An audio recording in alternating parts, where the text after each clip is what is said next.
이사야서 해설 21번째. 내가 좋아하는 단식은 안소근 실비아 수녀. 어느 해인가 대림 시기 동안 공동체에서 몇 가지 약속을 정하고 특별히 노력을 하기로 한 적이 있습니다. 그중 하나가 기도 시간에 늦지 말자는 것이었습니다. 하지만 약속을 해놓고도 크게 달라지지는 않았습니다. 화가 났습니다. 약속은 뭐하러 하는 거야? 한참 화를 내다 보니 우리가 약속한 것이 또 있었다는 사실이 생각났습니다. 화를 내지 않기로 한 약속이었습니다. 이사야서 58장이 생각났습니다.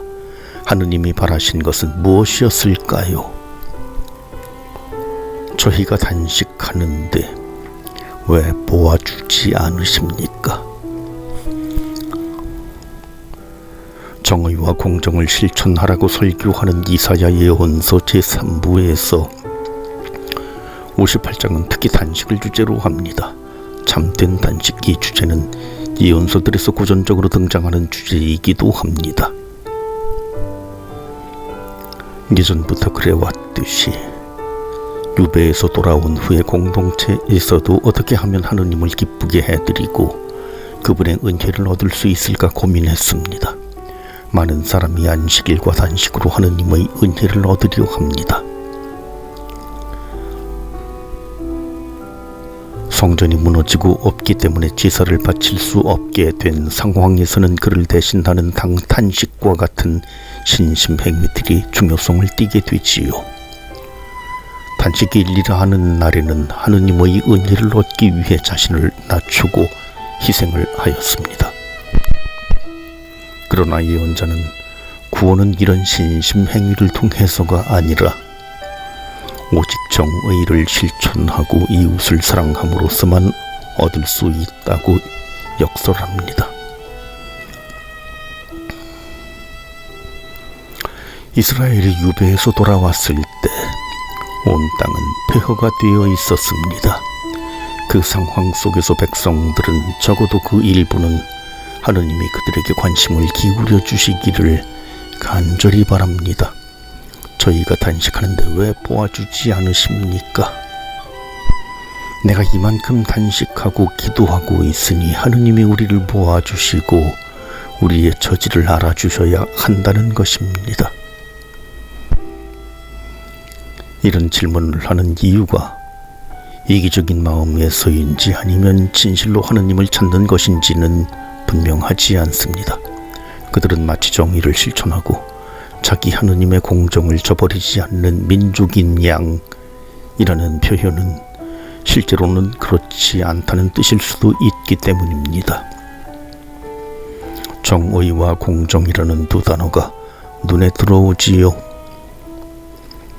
이사야서 56장부터 66장의 핵심 열쇠였습니다. 이 백성은 안식일을 지키고 단식도 꼬박꼬박 하지만 정말로 하느님이 바라는 정의와 공정은 실천하지 않습니다. 그 백성은 하느님의 마음에 들기 위해서든 구원을 받기 위해서든 하느님께 가까이 가고 있지만 정의와 공정을 위한 노력은 하고 있지 않습니다. 이것이 그 다음 구절들을 이해하기 위한 열쇠가 됩니다. 너희는 너희 단식일에 제 일만 찾고 너희 일꾼들을 다그친다.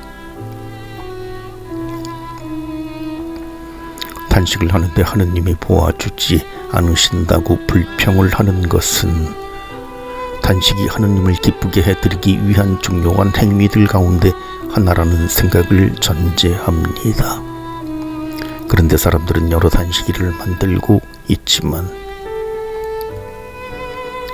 그 결과는 느껴지지 않습니다. 하느님께서 쳐다보지도 않으십니다. 그래서 3절에 질문이 나옵니다. 저희가 단식하는데 왜 보아주지 않으십니까? 이 질문에는 불만이 가득합니다. 그리고 바로 이 질문이 하느님의 진노를 불러일으킵니다. 그래서 갑자기 도입 구절도 없이 하느님의 말씀이, 하느님의 고발이 쏟아져 나옵니다.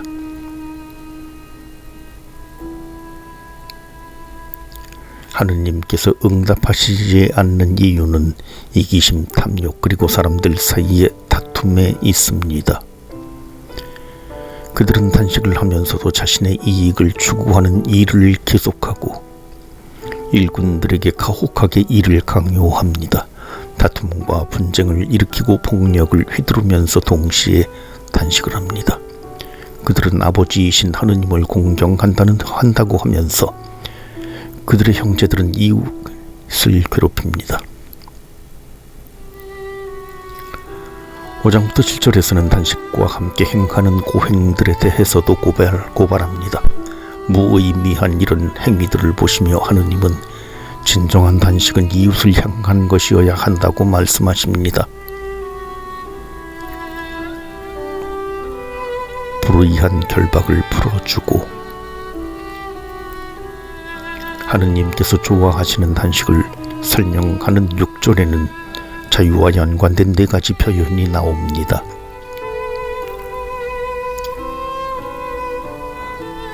불의한 결박을 풀어주고 멍에 줄을 끌어주는 것, 억압받는 이들을 자유롭게 내보내고 모든 멍에를 부수어 버리는 것이다. 여기서는 비유적인 표현들이 사용되기 때문에 구체적인 의미를 아주 정확히 밝히기는 어려움이 있습니다. 비슷한 단어들을 반복하는 것을 보면 하나씩 그 의미를 파헤치기보다 전반적으로 조금 넓게 해석해도 될 듯합니다. 자유와 해방이라는 주제가 이 절 전체의 핵심이긴 하지만 그것이 꼭 감옥에서 석방시킨다는 의미로 보아야 하는 것은 아닌 듯합니다. 본문은 감옥을 지칭하는 구체적이고 특수한 단어들은 사용하지 않습니다. 사슬, 결박, 멍에라는 표현은 감옥에 사람을 묶어놓는 것만이 아니라 가난한 이들을 압박하는 불법적인 계약, 이자, 돈놀이 등을 지칭할 수도 있습니다. 당시의 어려운 상황을 생각한다면 저자 예언자는 정치, 경제, 사회, 종교적 온갖 억압의 종식을 요구한다고 말할 수 있을 것입니다. 아마도 유배의 체험이 영향을 미쳤을 수도 있습니다. 기루스의 칙령을 통해 바빌론의 유배에서 풀려난 후 유다인들이 마치 바빌론인들이 했던 것과 같이 동족을 대하고 있다면 어찌해야 하겠습니까? 약속의 땅으로 들어온 이스라엘 백성이 이집트 땅 종살이를 기억하며 이방인들을 받아들여야 했듯이 바빌론에서 겪은 체험은 다른 이들을 어떤 식으로도 억압하지 않도록 하는 역할을 해야 했습니다. 그러나 느헤미야기에서 보듯이 당시의 실정은 그렇지 못했습니다. 유다인들 사이에서 돈놀이를 하고 가난한 사람들을 더 가난하게 만드는 모습을 보고 느헤미야는 이렇게 말합니다. 여러분은 서로 돈놀이를 하고 있군요. 우리는 이 민족에게 팔려간 유다인 동포들을 우리 힘이 닿는 대로 도로 사왔습니다.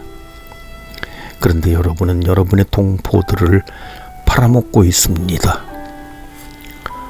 그러면서 우리도 도로 사오라는 말입니까? 동족을 억압하는 이들에게도 하느님도 그렇게 말씀하고 싶으셨을 것입니다. 내 양식을 굶주린 이와 함께 나누고